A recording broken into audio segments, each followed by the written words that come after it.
ada satu rumus Mbak. Ini pertanyaan yang paling sering ditanyakan. Saya kemana-mana kalau ngisi kajian, memberikan sesi training di berbagai tempat. Biasanya pertanyaan tentang istiqomah itu pertanyaan paling sering ditanyakan. Sampai ada satu rumus Mbak Zizi yang mudah-mudahan ini memudahkan kita untuk dapat formulanya. Rumusnya itu teman. Teman itu bisa kita artikan teman dalam arti teman yang sebenarnya. Kita butuh teman bareng-bareng supaya bisa istiqomah, ngadepin seberat apapun ujian hidup. Atau teman dalam artian rumus nih Mbak. Teman tuh terdiri dari beberapa huruf. TE, M, AN. Ya. Yang pertama, TE. TE itu apa? Energi, kita akan punya energi yang cukup besar untuk istiqomah menghadapi apapun ujian kehidupan. Kalau kita punya tujuan yang menyentuh sisi emosi. Jadi TE itu tersentuh secara emosi. Emotionally touch. Tujuan itu nggak cukup sampai di rasio. Nggak cukup menyentuh sisi intelektual, tapi harus masuk ke emosional. Kenapa sih Allah itu menggambarkan dalam Quran surga itu begitu indah, neraka itu begitu mengerikan, naudzubillah. Itu supaya masuk ke dalam relung hati kita sampai ranah emosi. Contoh Mbak Ziz, contoh paling dekat lah. Ada orang misalkan mau berhenti dan merokok. Pertanyaan saya, orang yang mau berhenti merokok, berhenti dari kecanduannya, dia tahu nggak kalau rokok itu nggak bagus? Kenapa masih belum punya energi cukup kuat untuk berubah? Karena mungkin baru sampai sini. Suatu hari, ini kisah imajiner ya, suatu hari ada satu kejadian, anaknya sakit. Kemudian dibawa ke dokter, ternyata ada masalah di paru-paru.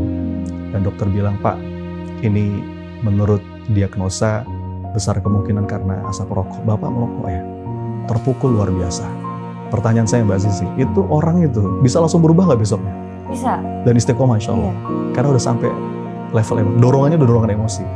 Pengen jadi ayah yang baik, pengen jadi teladan yang baik. Jadi milikilah tujuan yang menyentuh sisi emosi. Itu rumus yang pertama Mbak Zizi kalau kita pengen istiqomah. TE. Makanya ketika saya pribadi, kalau mau ngasih value, ngajarin anak tentang nilai-nilai kehidupan, itu sebisa mungkin menyentuh sisi emosi. Gak cukup kita bilang, nah ayo sholat. Nanti kamu masuk neraka. Itu jadi pengetahuan aja. Tapi gimana caranya kita masukin nilai-nilai itu kepada anak?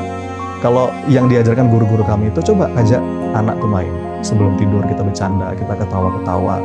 Atau ajak main kemana gitu ya. Bikin dia bahagia. Kemudian di sela-sela momen itu kita sampaikan sama anak, nak, AA sama anak saya yang pertama, mau nggak nanti kita di surga bareng-bareng lagi kayak gini?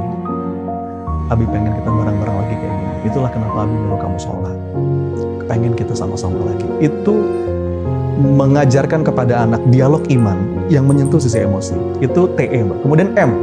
M tuh M-nya 2. M kuadrat ya. Kita butuh mentor, kita butuh model. Jadi supaya bisa istiqomah, ya betul tadi yang Mbak Zizi bilang, hijrah tuh mudah, istiqomah itu yang jadi challenge-nya, dan memang kita butuh mentor. Kita nggak bisa hijrah sendirian tuh tersesat nanti.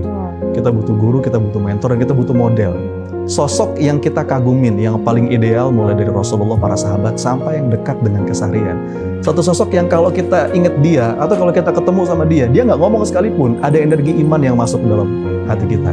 Yang gue tuh pengen kayak dia. Nah itu model. TE, M. Nah terakhir AN, saya ambil akhirannya supaya mudah diingat aja. AN itu apa? Menyesuaikan lingkungan, bangun kebiasaan. Lingkungan, kebiasaan. Jadi sesuaikan lingkungan karena jelas ya hadis Nabi, siapa kita dipengaruhi oleh lingkungan kita, dan bangun kebiasaan. Mulai dari membiasakan ibadah yang sedikit tapi dawam. Jadi teman itu mudah-mudahan jadi formula yang memudahkan kita buat istiqomah, Mbak Zizi.